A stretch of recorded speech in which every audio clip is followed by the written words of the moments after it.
وزیر اعظم پاکستان عمران خان کہتے ہیں کہ سال 2020 کرونا کے باعث مشکل سال تھا۔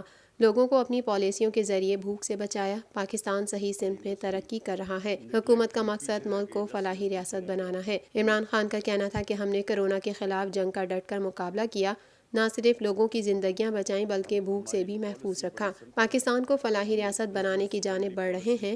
عمران خان کہتے ہیں کہ حکومت 2021 میں نئے پروگرام کا آغاز کرے گی۔ یہ 2 منصوبے 2021 کے اختتام تک مکمل ہوں گے۔ پہلا منصوبہ ملک بھر کی عوام کو صحت کی سہولتیں دینا ہے۔ چاہتے ہیں کہ ملک بھر کے عوام کو صحت کی سہولیات فراہم کریں۔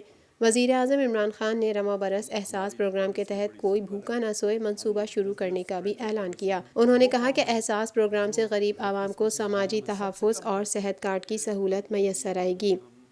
اس سال کے اینڈ تک یونیورسل ہیلتھ کوریج یہ امیر ملکوں میں بھی نہیں ہوتی کہ ہر گھرانے کے پاس ہیلتھ انشورنس ہوگی، تاکہ کہیں بھی اگر ان کو کوئی کسی بھی ہسپتال میں جا کے وہ اپنے ہیلتھ انشورنس کارڈ کے ذریعے وہ اپنا علاج کروا سکیں گے۔